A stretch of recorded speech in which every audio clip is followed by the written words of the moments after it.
Lesson 1.4।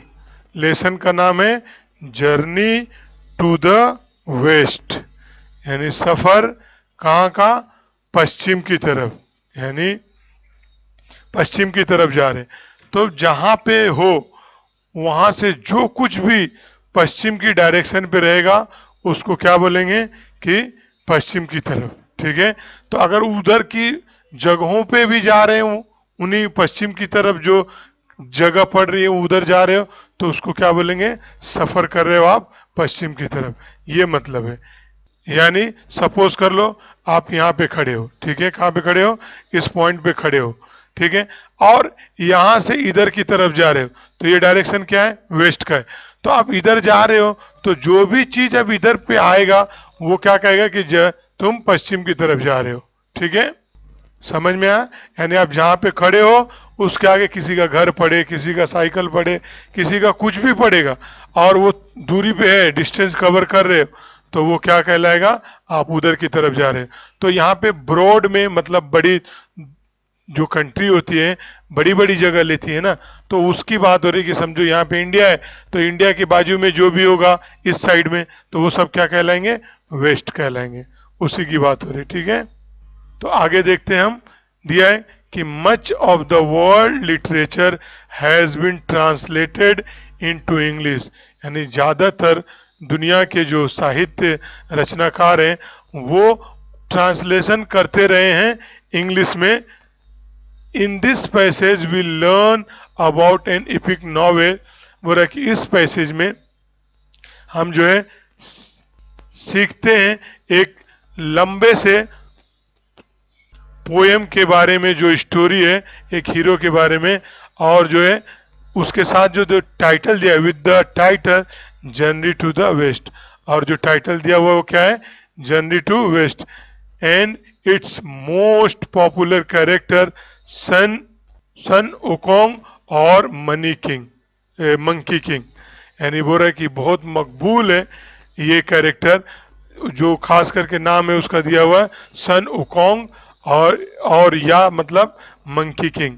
This novel is a classic of China literature, जो Chinese literature है उसकी जो है ये क्लासिक है। It was written in 16th century by वो चिंग। Does the passage remind you of few things, बोला कि ये जो है लिखा गया था 16वीं शताब्दी में, किसके जरिए, वो चिंग के जरिए। ठीक है, बोल रहा है कि does passage remind you of few things, कि क्या ये पैसेज जो है तुम्हें कोई चीज की याद दिलाता है। You read in your history text book last year, बोल रहा कि तुम पढ़े हो तुम्हारे हिस्ट्री की बुक में पिछले साल। ठीक है, आगे देखते हैं कि how do people find their way through desert, forest, mountain, ocean etcetera today. बोल रहा है कि आजकल जो लोग जो हैं जब ऐसी जगहों से सफर करते हैं जहां पे मतलब सुविधाएं नहीं होती हैं, खास करके डिजर्ट में यानी रेगिस्तान में, या जंगलों में, या पहाड़ों में, या समुद्रों में, तो वो अपने रास्ते पता करने के लिए कैसे किस चीजों का सहारा लेते हैं।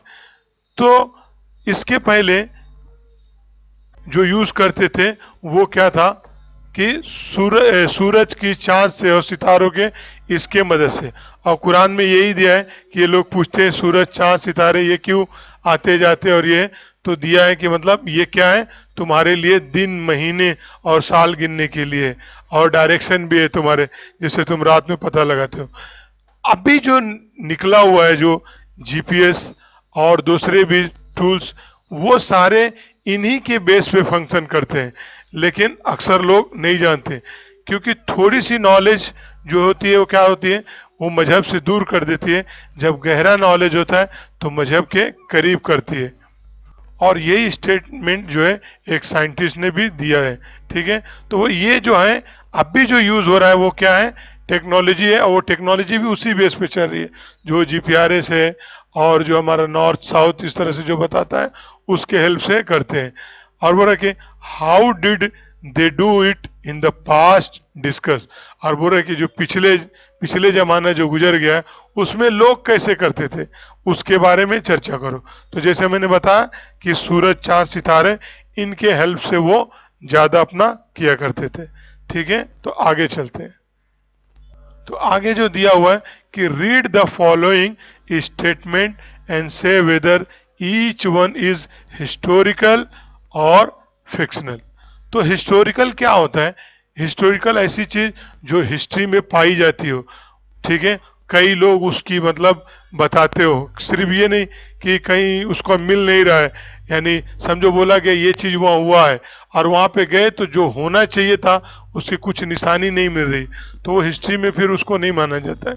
ठीक है, और फिक्शनल मतलब अपनी मन से सोच लेना, ठीक है, इमेजिनरी कर लेना, मन गढ़ंत बोलते हैं जिसको। ठीक है, तो वही बोल रहा कि पढ़ो नीचे दिया गया स्टेटमेंट को और बताओ कि क्या वो हिस्टोरिकल है या फिक्शनल है या काल्पनिक है। तो बोल रहा कि Indian merchant use to travel across the sea many centuries ago. बोल रहा कि जो इंडिया के जो व्यापारी थे, तिजारत करने वाले, वो समुंदरों को पार किया करते थे बहुत यानी बहुत पहले की बात पूछ रहा है। तो हाँ, ये हिस्टोरी में पाया जाता है, तो इसके लिए क्या लिख देंगे कि ये हिस्टोरिकल है। ठीक है, यानी ऐसे ही पढ़ते जाना है और बताते जाना है। आगे दिया हुआ है कि सिंदबाज द सेलर कंप्लीटेड 7 वोयाजेस। बोल रहा है कि सिंदबाद जो सेलर था उसने जो है 7 अपनी जल यात्रा पूरी किया था। तो ये भी क्या है, ये जो है टोटल फिक्शनल है। ठीक है, उसके बाद जो दिया है कि Neil Armstrong landed on the moon in 20th century. बोल रहा है कि नील आर्मस्ट्रांग जो है ये जो है उतरा था चांद के ऊपर 20वीं शताब्दी में। तो ये हिस्ट्री में हमको मालूम है, तो इसके लिए क्या लिख देंगे, हिस्टोरिकल। उसके बाद दिया है कि Alauddin could fly on his magic carpet.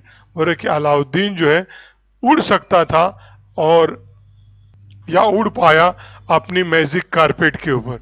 तो ये चीज भी क्या है, फिक्शनल है। ठीक है, सिर्फ जो रिलेटिव मजहब का कॉन्सेप्ट है और वो गॉड की तरफ से अगर आया हुआ रहे, यानी अल्लाह की तरफ से आया हुआ है, तो उनको कुछ लोगों को कुछ अलग किस्म का पावर दिया जाता था।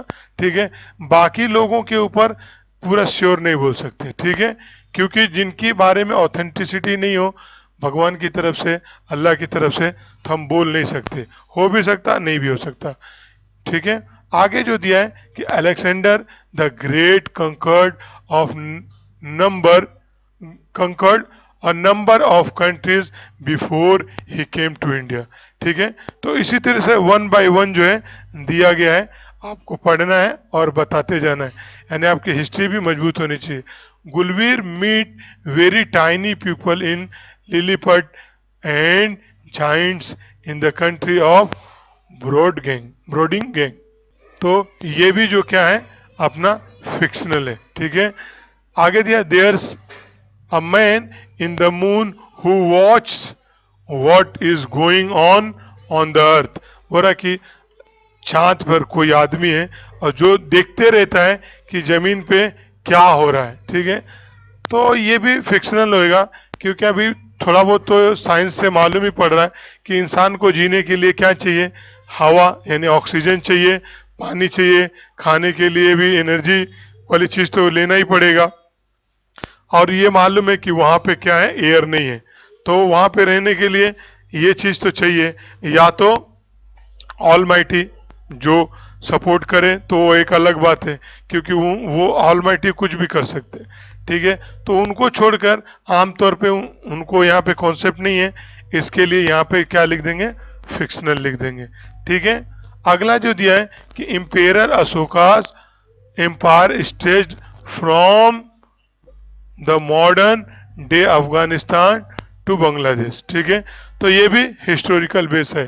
ठीक है, अब जो है हमारा स्टोरी जो है वो आया है, उसको देखते हैं। तो देखते हैं कि when we read the words journey to the west, we naturally start thinking about a journey to western countries like England and America. बोला कि जब हम पढ़ते हैं वर्ड ऐसा शब्द यानी जो जर्नी टू द वेस्ट यानी जो जर्नी टू वेस्ट, तो हम आम तौर पर यानी कुदरती तौर पर क्या लगते हैं, सोचने लगते हैं कि हम कोई वेस्टर्न कंट्री में जैसे कि इंग्लैंड और अमेरिका जाने सफर की बात करें। और इसके पहले मैंने इसी वीडियो में बता चुका हूं कि जर्नी टू द वेस्ट का क्या मतलब है। तो वही बोल रहा है कि but west is relative term. तो वो वेस्ट क्या है, एक रिलेटिव संबंध टर्म है, जैसा मैंने बताया कि किस तरह से है। ठीक है, for the countries to our east we are the west. बोल रहा है कि जो कंट्री हमारे ईस्ट में है उनके लिए हम लोग क्या है, वेस्ट है।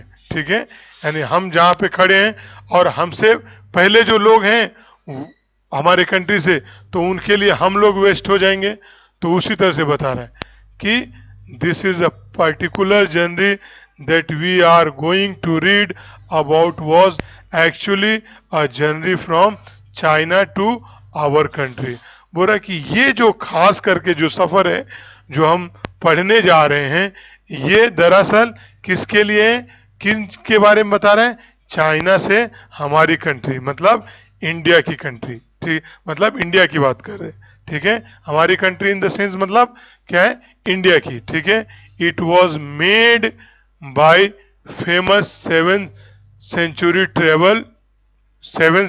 Travel Yuan Chwang. ठीक है, यानी ये जो सफर जो किया गया था 7वीं शताब्दी में किसके द्वारा किया गया था, किसके जरिए, योन चोंग के जरिए। ठीक है, इसमें जो नाम आ रहे हैं वो थोड़े चाइनीज हैं, तो प्रोनाउंस करने में थोड़ा सा डिफिकल्ट होती होगी, तो कई बार पढ़ेंगे तो हो जाएगा। ठीक है, इन दोज डेज बोला उन दिनों में travelling from China to India was not an easy task. बोल रहा है 7वीं शताब्दी में, अभी कौन सी चल रही है, यानी 20 और 7वीं, यानी कई हजारों साल पहले बोल रहा है, जबकि ट्रेवलिंग बहुत डिफिकल्ट था, लोग के जानवरों के ऊपर से जाते थे, पैदल चल के जाते थे। तो वही बोल रहा है कि travelling from China to India was not an easy task, कि इन चाइना से इंडिया का सफर करना इतना आसान काम नहीं था उन दिनों में। One had to travel thousands of miles on foot और हॉर्सबैक। और अगर कोई सफर करना चाहता तो उसको क्या करना पड़ता था कि उसको हजारों माइल्स पैदल चलना पड़ता था या तो घोड़े के ऊपर बैठ के।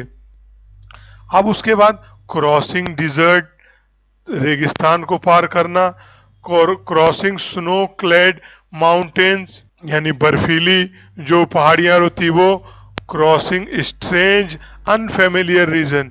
और वो रखी एक अजीब वो गरीब जिसके बारे में तुम उस एरिया के बारे में नहीं जानते, उससे परिचित नहीं हो, तुम उसको जानते नहीं हो, उस तरह के पार करना। Using roads where bandits and robber roamed. और वो रोड पे इस्तेमाल करते हुए जाना जहां पे क्या डाकू और लुटेरे क्या होते थे, घुमा करते थे।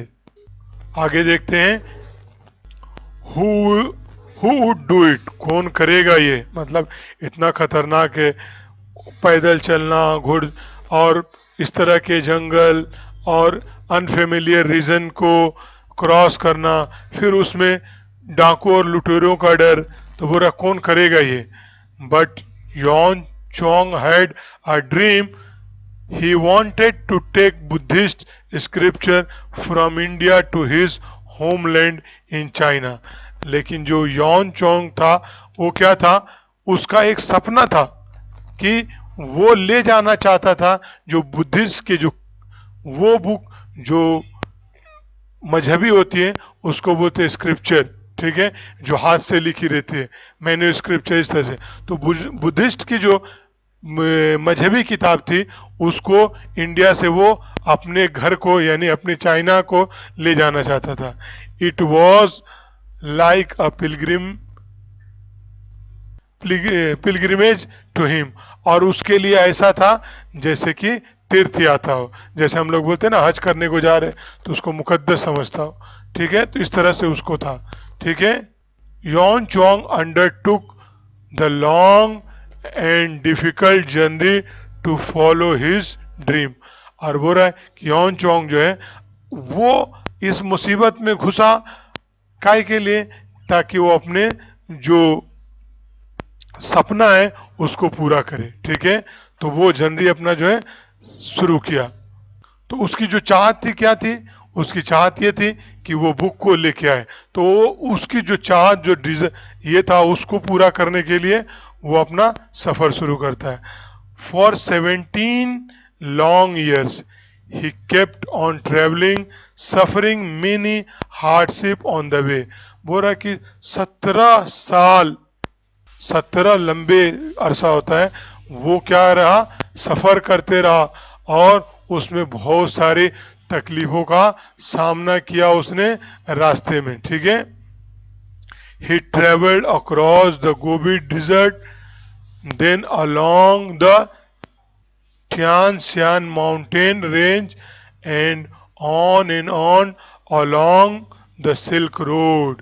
अब वो उसने पार किया गोबी डिजर्ट भी, और वो सिलसिलेवार जो एक के बाद एक जो पहाड़ियां थी वो भी, और उसके बाद जो है रेशमी सड़क पर चलते चलते वो क्या हो गया कि through the region that are known that are now Kyrgyzstan और दूसरा नाम है अजबेकिस्तान, अफगानिस्तान। ठीक है, तो अभी वो उसको क्या बोल रहा है कि वो पार करते करते वो सिल्क रोड से कहाँ कहाँ, ये अफगानिस्तान एंड पाकिस्तान, और Pakistan before he came to India. यानी इंडिया आने से पहले ये सारे राउट, मतलब देखेंगे अगर हम हिस्ट्री में और अपना ज्योग्राफिया के मैप में, तो ये समझ में आएगा। ठीक है, ये सारे एक के बाद एक क्या है, सिलसिलेवार है। तो बोल रहे इस तरह से वो घूमते घूमते घूमते इंडिया को आया। In India he travelled to many parts and gathered many important manuscripture. अब हो रहा कि इंडिया में भी आया तो इंडिया के बहुत सारे हिस्से में यानी बहुत सारे जगहों पे गया और जमा किया बहुत सारे महत्वपूर्ण अपने जो उसके जो मजहबी किताबें। ठीक है, आगे देखते हैं। The way back home was also equally difficult but Xuanzang manage to reach China safely along with the scripture. बोल रहा है कि अब उसको घर जब ले लिया ये सब चीज, तो बोल रहा है कि घर वापसी में भी बराबर बराबर की तकलीफ थी। ये नहीं कि इधर से आया है तो उधर से आया है तो इधर से जाने में तकलीफ नहीं। बोल रहा है इक्वल डिफिकल्टी थी, परेशानी थी, लेकिन वो जो है कामयाब हो गया पहुंचने में चाइना, वो भी सेफ्टी और किसके साथ, स्क्रिप्चर के साथ। This was a great achievement, और ये बहुत अजीम एक बहुत बड़ी कामयाबी थी। इट वॉज ऑलमोस्ट अनबिलीवेबल, और ये ऐसा ही था जैसे कि माना जाए कि मतलब नाकाबिले यकीन, मानने को कोई तैयार ही नहीं। तो ऑलमोस्ट अनबिलीवेबल यानी यकीन करने के लायक नहीं। So much so that people thought the god and supernatural power had helped Yuan Chwang. यानी ये इतना डिफिकल्ट था कि कोई लोग मानने को तैयार ही नहीं था। ठीक है, तो उन लोग ने क्या सोच लिए कि हो सकता है भगवान और वो जो उस रास्ते में लोगों का बिलीव होएगा कि ये जो है कुछ कुदरती पावर होती है, वो उन लोगों ने इसकी मदद किया होगा। ठीक है, तो इसमें कुछ क्वेश्चन है उसको देखते हैं। दिया हुआ है कि what was Xuanzang dream. तो योन चोंग का ड्रीम क्या था कि वो वही चाहता था ना कि जो बुद्धिस्ट का स्क्रिप्चर है उसको वो इंडिया से अपने कंट्री को लाना चाहता था। ठीक है, तो इसका आंसर लिखेंगे हम, तो उसका आंसर कुछ इस तरह से हो जाएगा कि वो चाहता था लाना Buddhist scripture from India to his homeland China, यानी जो अपने इंडिया से वो अपने चाइना को लेके जाना था। तो यही उसका सपना था, ठीक है। तो लिख लो इसे, ठीक है। आगे जो इसमें दिया हुआ है कि find prepare a map of Yuan Chwang travel route, यानी बोल रहा है कि क्या कि रास्ता जो है अपने को बताना है कि किस तरह से वो आया होगा। तो गूगल मैप के थ्रू से कर सकते हैं, ठीक है। या अगर मैप होगा वर्ल्ड मैप, उसको जो है इंडिया और चाइना के बीच का, तो उसके हेल्प से भी कर सकते हैं। और वही बोल रहा है कि आगे from China to India, in India, from India back China, ठीक है। ये क्या बनाना है, रास्ता बनाना है, ठीक है। तो आगे देखते हैं। अगला जो इसी में दिया हुआ है guess the meaning of, meaning guess करना है, ठीक है। हॉर्स बैक मतलब ये जो है बैक मतलब होता है पीठ और पीछे भी होता है, तो वही मतलब कि सिटिंग ऑन अ हॉर्स, यानी घोड़े के ऊपर, पीठ के ऊपर जो बैठना, ठीक है। और उसी में दिया हुआ है कि स्नोक्लेड, यानी मतलब ये कि जो बर्फ से ढका हुआ हो, ठीक है।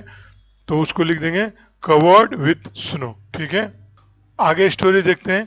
तो स्टोरी में क्या हुआ था कि वो सफर करके आ गया था, और चूंकि वो इतना अनबिलीवेबल था कि मतलब किसी को यकीन ही नहीं हो रहा था, तो उन लोग ने क्या बोले कि नहीं नहीं, कोई ना कोई तुम्हारी जो है मदद किया होगा, और खास करके बोले भगवान और वो सुपर नेचुरल पावर ने तुमको मदद किया होगा।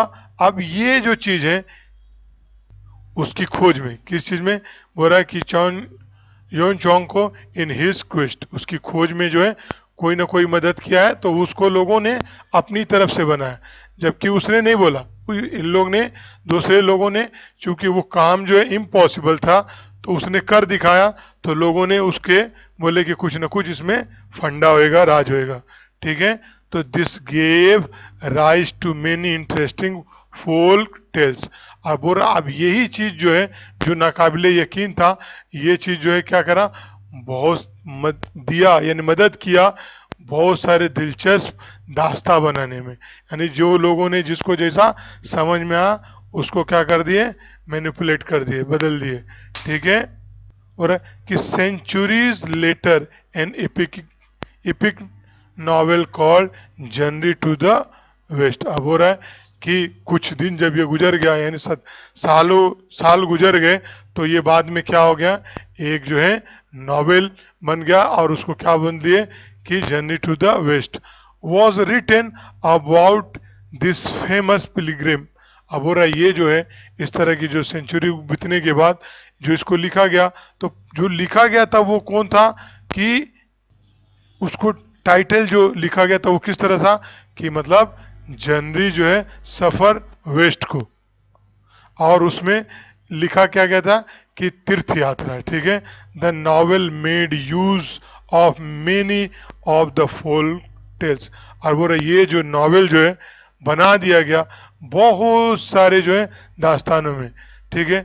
The novel and the stories in it are still very popular. अब हो रहा है कि ये जो नॉवेल और जो स्टोरी है अब भी बहुत ही मकबूल है, ठीक है। यानी इससे क्या मालूम पड़ रहा है कि वो चूंकि एक अकीदत बन गई उनकी कि नहीं नहीं किसी ने तुम्हारा जो हेल्प किया होगा। अब कई सदी बाद जब गुजर हो गए तो उसको क्या कर दिया, उसको एक मजहबी सफरनामे के नाम पे उसको डाल दिए और उसको एक टाइटल दे दिए, ठीक है। अब इस नॉवेल में क्या करे लोग ने, बहुत सारे कथा वगैरह का इस्तेमाल करे, ठीक है। और इसकी वजह से वो क्या हो गए, बहुत मकबूल भी है, ठीक है। आगे देखते हैं। The novel tells us that there are many demons and evil power who are eager to kill and gobble up the holy monk. बोल रहा है कि ये नॉवेल जो पढ़ने के बाद वो हमको बताता है क्या कि बहुत सारे राक्षस थे और बहुत सारी जो ऐसी पावर थी, जो बुरी पावर थी, वो उत्सुक थे उसको मारने के लिए या घोट जाने के लिए होली मोंग को, ठीक है। यानी इस तरह से अपने अंदाज में लिखा गया है। हु वुड सेव हिम, कौन बचाता होगा, यानी कौन बचाया होगा। हु वुड वेंक्विश द डेमंस, और कौन जो है काबू में करता होगा राक्षसों को। वेल ठीक है, द गुआनिन गुआनिन डीटी, बोला कि ठीक है द गुआनिन ड्यूटी, ठीक है। अब ये गुआनिन डीटी जो है, who is the goddess of mercy, और जो है क्या है, गॉड की, यानी देवता है किसकी, रहम की। किसकी है देवता, रहम की, यानी उसके ऊपर अभी ये हो रहा है, हैज सीन टू दैट, यानी जो गुआनिन डीटी है वो क्या है, देवता है रहमी की, और उसने देखा होगा, यानी देख चुकी होगी उसको। तो she has assigned this task to 3 special people. अब बोल रहे लोग कि इसमें स्टोरी में क्या बता रहे हैं कि जो रहम करने वाली जो देवी है वो क्या होगा, देख ली होगी, तो उसने सौंप दी होगी ये काम 3 खास लोगों को। और वो खास लोग कौन है, सन वोकोंग और मंकी किंग, ठीक है, ये एक हो गया। दूसरा जू बज्जी और पिजसी एंड सा उंजिंग और सांड फेरिस्ट, यानी जो रेत का पुजारी। तो ये तीनों को उसने असाइन कर दी, ठीक है, यानी उनके काम जो है सौंप दी 3 जन का, ठीक है।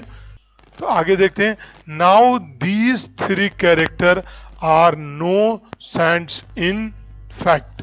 अब बोल रहे कि ये जो 3 जो कैरेक्टर के बारे में क्या वो क्या नहीं रह गए थे, वो भक्त नहीं रह गए थे, या ये नहीं रह गए थे, क्या बोलते, साधु संत नहीं रह गए थे।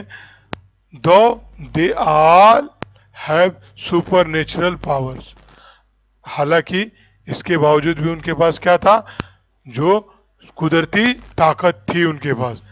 दे आर नोन ट्रबल मेकर्स, और वे जाने जाते थे परेशानी पैदा करने वाले, ठीक है। So the gods have thrown them out of the haven, तो इसीलिए भगवानों ने क्या किया, उनको बाहर निकाल के फेंक दिया, ठीक है। However the kind deity Guanyin has offered each of them one more chance। बोल रहा है कि इन लोग ने बदमाशी शरारती करते थे, तो भगवानों ने क्या बोल रहा है कि उसको निकाल के फेंक दिया था जन्नत से, ठीक है। तो इसमें कुछ क्वेश्चन आंसर है वो देख लेते हैं इस पेज का। दिया कि why did people think that gods and supernatural power had helped Yuan Chwang. बोला कि लोग क्यों सोचते थे कि जो खुदाई ताकत है वो जो है उसको मदद किया होगा। तब उसमें जो सोचने की जो वजह थी, क्योंकि वो जो रास्ता था वो इतना आसान काम नहीं था उसमें से गुजर के जाना, जो मतलब नाकाबिले यकीन था वो काम, इसीलिए लोग जो है सोचते थे, ठीक है। यानी जो काम के लिए जा रहा था ले आने के लिए स्क्रिप्चर, और इतना लंबा सफर, और वो भी कभी गया नहीं हो, तो इसी वजह से लोग सोचे थे, ठीक है। और वो लाने में कामयाब भी हो गया था, ठीक है। तो उसका आंसर इस तरह से लिख देंगे, because Xuanzang journeys back to China safely. बोला कि वो जो योंग चोंग जो सफर किया था वापसी, यानी वापस आया था चाइना एकदम महफूज तरीके से, विथ स्क्रिप्चर के साथ, was very difficult and unbelievable task. वो कैसा काम था कि बहुत ही नाकाबिले यकीन काम था, और योन चोंग कुड हैव अचीव्ड, तो बोले कि ये हो सकता था कभी, क्योंकि गॉड ने उसको हेल्प किया होगा, ठीक है, इसीलिए। यानी बगैर भगवान की हेल्प से उसका ये टास्क नहीं हो सकता था, ठीक है। तो उतार लो इसे। आगे जो दिया हुआ question, what is the novel about, मतलब कि ये नॉवेल जो है किसके बारे में, इसका मौजू क्या है। तो ये जो नॉवेल है वो दरअसल किसके ऊपर है, योन चोंग का जो फेमस, जो मशहूर उसका तीर्थ यात्रा है इंडिया को, उसके ऊपर है। और उसी से बहुत सारे जो है फोल्क, यानी बहुत सारी कहानी, छोटी छोटी दास्तां या बड़ी जो है वो सब इसके हिस्से हैं। ठीक है, तो इसका आंसर हो जाएगा the novel was about Xuanzang famous pilgrim to India, यानी जो मशहूर उसकी जो तीर्थ यात्रा थी इंडिया की उसके बारे में। और बहुत सारी लोगों की दास्तान जो है वो भी क्या है, वो इसी पार्ट का है, यानी इसी का एक हिस्सा है। ठीक है, अगला क्वेश्चन जो दिया हुआ है कि can you think the other pairs of word starting with folk, बोल रहे क्या तुम सोच सकते हो दूसरी जोड़ी जो स्टार्ट होती है फोल्क के साथ। तो फोल्क का मतलब लोग होता है, हजरात इस तरह से बोलते हैं। ठीक है, तो folk song, folk dance, folk art और फोल्क सिंगर और फोल्क म्यूजिक, ठीक है, फोल्क हीरो, फोल्क फेस्टिवल, इस तरह से लिख सकते हैं। ठीक है, अब आगे स्टोरी देखते हैं।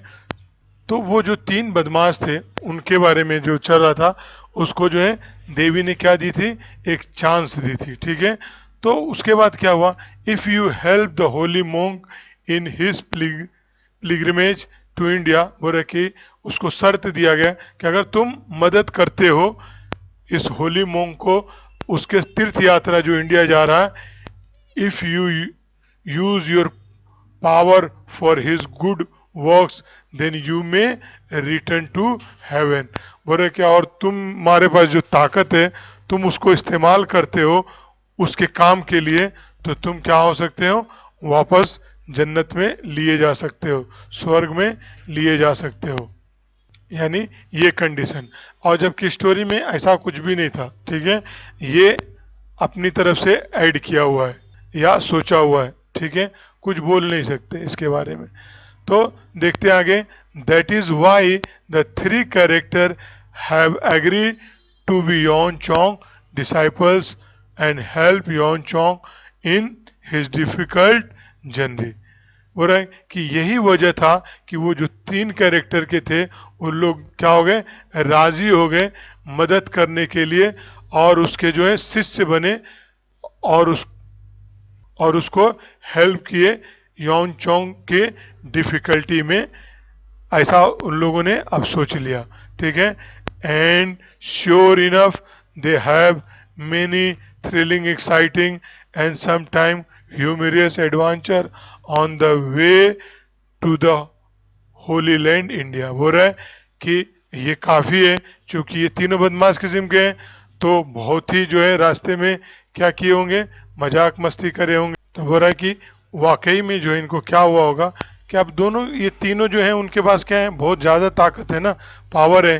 बोल रहा है कि रास्ते में जो है उनको बहुत सारी दिल दहलाने देने वाली और ऐसी खतरनाक चीजें मिली होंगी और उसको मजाहिया भी होगा। ह्यूमरस मतलब उसको कैसे इजीली टास्क करते हैं ना, यानी आसानी से कर लेते हैं, तो उसी को बोल रहा है कि एंड श्योर इनफ मतलब काफी यकीन है, दे हैव मेनी थ्रिलिंग, कि उनके पास बहुत सारे रोमांचकारी और जो है exciting and some time humorous, यानी एक्साइटिंग यानी उत्तेजित और कभी कभी ह्यूमरस मजाया और एडवेंचर जान जोखम वाले, on the way to the holy land India, यानी रास्ते में जब आने में उनको क्या होगा, बहुत सारे जान जोखम भी हुआ होगा होली लैंड इंडिया आने में। ठीक है, the most powerful among the three disciples is Sun Wukong, everything about him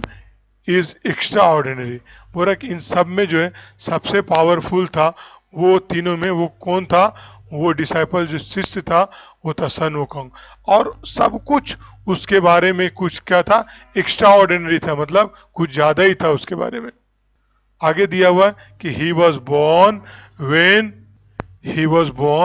when winds blew over a huge stone egg on the flower fruit mountain, बोल रहा है कि वो तब पैदा हुआ था कि जब हवाओं ने उड़ा दिए थे बहुत सारे क्या अंडे और फूल और बहुत सारे फ्रूट माउंटेन के, ठीक है, वो उस वक्त पैदा हुआ था। यानी क्या बताया जा रहा कि वो जब पैदा ही हुआ था तो देखो इस तरह का था, ठीक है। He is able to transform himself into 72 different ways. बोला कि वो जो है अपने आप को जो है कई 72 डिफरेंट डिफरेंट वे में वो ट्रांसफर यानी बदल जाने में वो क्या था, लायक था, वो वैसा कर सकता था वो। और बोला कि not only that but he can also transform each of his hair strands into any living और non living things of his choice. और बोला कि सिर्फ यही नहीं कि वो जो है 72 रूपरेखा ले सकता था, बल्कि उसके जो बाल भी थे वो भी किसी भी का स्टाइल मार सकता था। यानी कोई भी आदमी का हो, जानवर का हो, कोई चीज का भी हो उसमें कर सकते, यानी अपनी शकल सूरत जो है वो किसी में बदलने पे कादिर था, ठीक है। आगे देखते हैं, his age you wish gold और बैंडेड कजेल इज ऑल्सो मैजिकल। यानी जो भी जेवर वगैरह वो पहनता था वो सब भी उसमें क्या थे, सब जादुई थे। It can grow as big as pillar supporting the sky. और बोल रहा कि वो इतना बड़ा हो सकता था खंबे के जैसा कि सपोर्ट कर दे किसको, आसमान को। But at other times it become as tiny as a needle। अब और दूसरे समय में, दूसरे क्षण में क्या करता, वो इतना छोटा हो जाता जैसे कि क्या हो, सुई हो, ठीक है। Then the monkey king just tuck it away behind his ear. तब क्या कह रहा, जो राजा बंदर है उसको क्या करा, अपने कान के पीछे जो है रखा। सन ओकोंग can travel thousands of kilometer in just one somersault।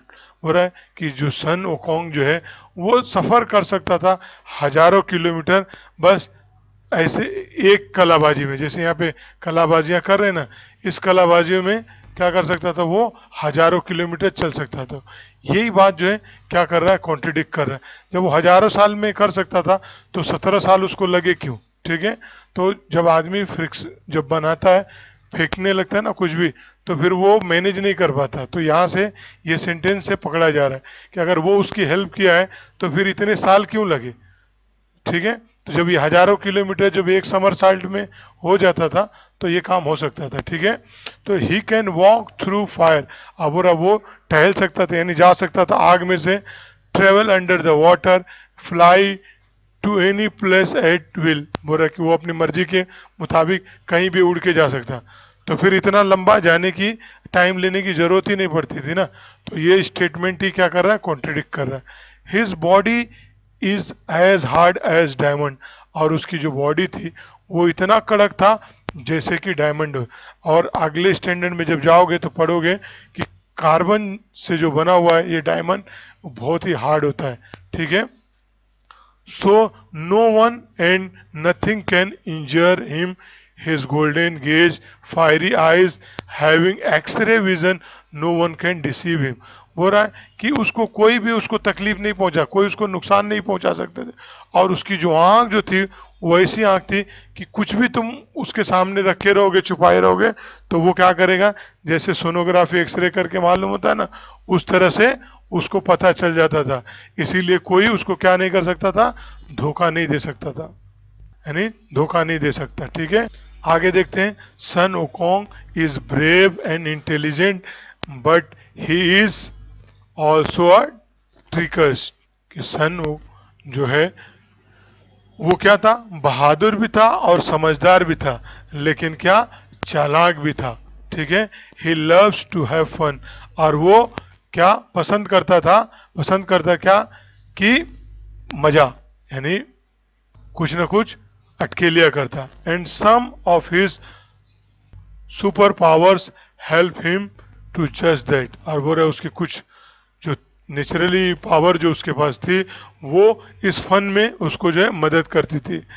He has a वेस विच कैन सक इन एनीथिंग और anyone.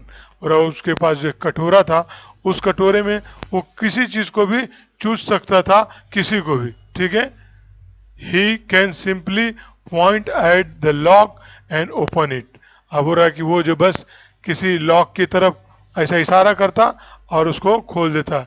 He is very very quick and can grow very big and very tiny at a blink. अब हो रहा वो बहुत तेज था और बस पलक झपकते में वो बहुत बड़ा भी हो सकता था और बहुत छोटा भी हो सकता था, यानी पलक झपकते में बड़ा छोटा हो सकता था। You can imagine how he must have teased his enemy using this tricks. बोल रहा है कि तुम इसकी तस्वुर कर सकते हो कि वो कैसे अपने दो दुश्मनों को सताता होगा ये चालाकियां इस्तेमाल करके, ठीक है। तो इस पेज पे कुछ क्वेश्चन दिया हुआ है, वो देखते हैं। ये दिया हुआ है कि why have three character agree to help Yuan Chwang. तो बोल रहा है कि थ्री कैरेक्टर जो है वो क्यों तैयार हो गए थे उसको मदद करने के लिए, ठीक है। तो वो जो रहमदिल के जो देवता थे उसने क्या उनसे बोली थी कि तुम उसको जो है मदद करो उसके रास्ते में, ठीक है। और उनको एवज में क्या मिलने वाला था, वापस उनको हेवन मिलने वाला था, इसके लिए, ठीक है। तो यही लिखेंगे। तो इसका आंसर इस तरह से लिख देंगे, because the kind deity Guanyin ask him to help Xuanzang in his pilgrimage. तो वो जो है क्यों कर रहे थे, क्योंकि जो उनकी रहमदिल जो देवता थी उन्हें उसने पूछी कि उन लोग को क्या करो, तुम लोग हेल्प करो उसके इंडिया के तीर्थ यात्रा में और यूज करो अपने पावर को अच्छे काम में। अगर तुम ऐसा करते हो तो तुमको क्या कर लिया जाएगा, वापस जन्नत में ले लिया जाएगा, ठीक है। तो ये आंसर है, लिख लो इसे। अगला क्वेश्चन दिया है कि who is the most powerful among three disciples, यानी जो उनके चेले थे उनमें से कौन पावरफुल था। तो उसमें हम लोग पढ़े थे कि ये क्या है, सन ओकोंग। तो क्या लिख देंगे आंसर, द सन ओकोंग, ठीक है। तो इसको भी नोट कर लो। आगे जो दिया है थिंग टू डू, दिया है कि if you were undertake Yuan Chwang's journey today how will you travel, describe it using a map or Google map, state which modes and means of transport you will use। बोल रहा है कि अगर आज जो है तुमको जो है उसके जगह पे जाना रहे तो तुम क्या करोगे, कैसे जाओगे और गूगल मैप में किस तरह से करोगे, तो वो सारे चीज के ऊपर बताना है। और किस तरह का ट्रांसपोर्ट यूज करोगे, यानी जहाज यूज करोगे कि पानी वाली जहाज यूज करोगे कि कार से जाओगे, किस तरह का, ठीक है, इसके बारे में देना है। तो आगे स्टोरी देखते हैं। तो अब क्या हुआ था कि उन लोग के पास जो बहुत सारी ताकत थी तो उससे उन लोग क्या करते थे, अपने दुश्मन को बहुत परेशान करते होंगे, ठीक है।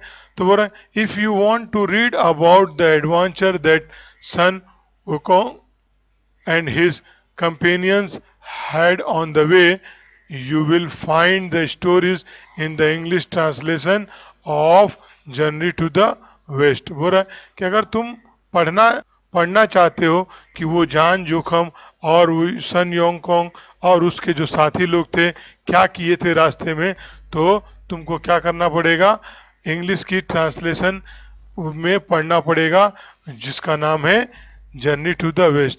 Some of the stories have also been turned into films। अब बोले कुछ जो स्टोरियां हैं वो क्या है, फिल्म में बदल चुकी हैं, ठीक है। What would you like better, to read historical account of an Yeonchong travels or to read the fantastic story of Sun Yokong? Maybe you should read both to find out what you like better। Happy reading. बोल रहा कि तुम क्या चाहोगे, पढ़ना historical account योनचोंग की या दूसरी तरफ जो उसकी सन ओकोंग की जो एक फंटास्टिक स्टोरी है। क्योंकि जो योनचोंग है वो क्या था, एक रियल था, और इसके अंदर जो ये सन ओकोंग जो उसका डिसाइपल्स था, वो उसकी खुद की एक अलग है, तो वो इमेजिनरी है, खुद से कुछ भी बोल सकते हैं, दोनों में फर्क है। तो बोल रहा है क्या तुम कौन सा चाहोगे, या हो सकता है तुम दोनों पढ़ना चाहो, तो बोल रहा है कि ठीक है कोई बात नहीं, तुम दोनों को है फाइंड आउट कर सकते हो जो तुमको अच्छा लगे। और बोल रहा है कि आपकी आपकी पढ़ाई जो क्या हो मुसर्रत बख्श हो, ठीक है। इसमें कुछ क्वेश्चन दिया हुआ है कि right other expression like happy reading, बोल रहा है कि दूसरे जो इजहारात हैं उस तरह से तुम भी लिखो, जैसे यहाँ पे लिखा हो कि हैप्पी रीडिंग। तो हम लोग बोलते हैं ना happy ending, happy beginning, happy journey, happy birthday, ठीक है, हैप्पी डे, इस तरह से कर सकते हैं, हैप्पी न्यू ईयर, ठीक, हैप्पी दीपावली, हैप्पी ईद, ये सारे चीज लिख सकते हैं, ठीक है।